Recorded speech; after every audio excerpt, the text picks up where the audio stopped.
Ces jours-ci, il y a beaucoup de controverses concernant l'égalité. L'égalité entre les hommes et les femmes, l'égalité entre les races humaines, l'égalité entre les humains et les animaux, etc. Aujourd'hui, je, Eric Liu, serai votre hôte et discutera avec vous de la face cachée de l'industrie des œufs et le véganisme. Comment est-ce que l'œuf est controversé, vous vous demandez certainement? Eh bien, l'œuf lui-même n'est pas le sujet de discussion, mais c'est plutôt l'animal qui pond les œufs. Plus spécifiquement, c'est le traitement de ces animaux. À travers cet épisode, je donnerai une brève explication du processus utilisé par les industries pour produire les œufs et j'élaborerai sur des faits intéressants par rapport au véganisme et sur l'industrie des œufs.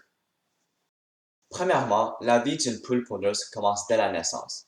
Les poussins femelles et mâles sont séparés et parmi la population femelle, quelques-unes sont sélectionnées pour devenir une poule pondeuse. Le reste des poussins sont soit tués ou sont engraissés et vendus plus tard. Parmi les poules pondeuses, 98% vivent durant la majorité de leur vie dans une cage, sans présence de rayons de soleil.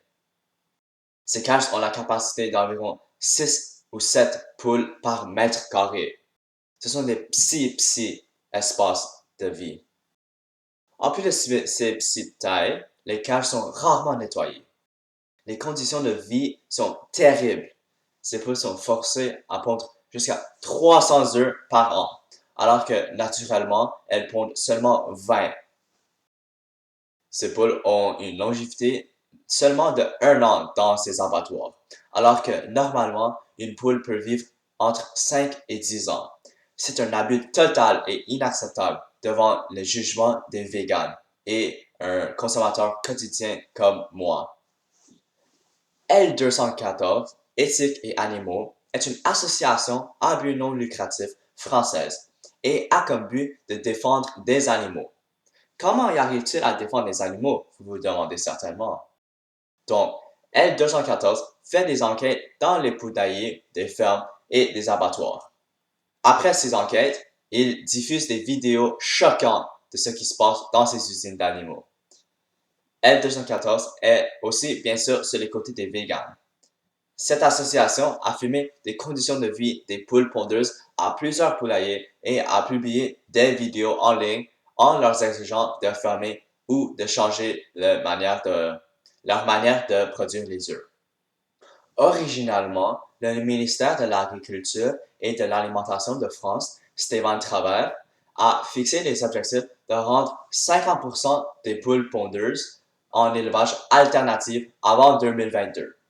Mais l'interprofession française des œufs et des militants véganes mettent plus de pression sur le ministre pour que tous les œufs sur le marché doivent provenir des poules pondeuses élevées en plein air avant 2022. Cette ambition est très peu probable à cause des raisons financières. Ça coûtera 50 millions d'euros pour atteindre ce but. Mais le ministère prend présentement des petits pas. Aujourd'hui, 32% des poules sont élevées dans un système alternatif aux cages. Pour conclure cette émission, l'œuf lui-même ne souffre pas. C'est surtout la poule qui pond l'œuf qui est en train de souffrir. Dû à cette situation, beaucoup d'activistes véganes luttent pour le changement dans le traitement des poules pondeuses. Merci d'avoir assisté à cette émission sur les secrets de l'industrie des œufs et le véganisme.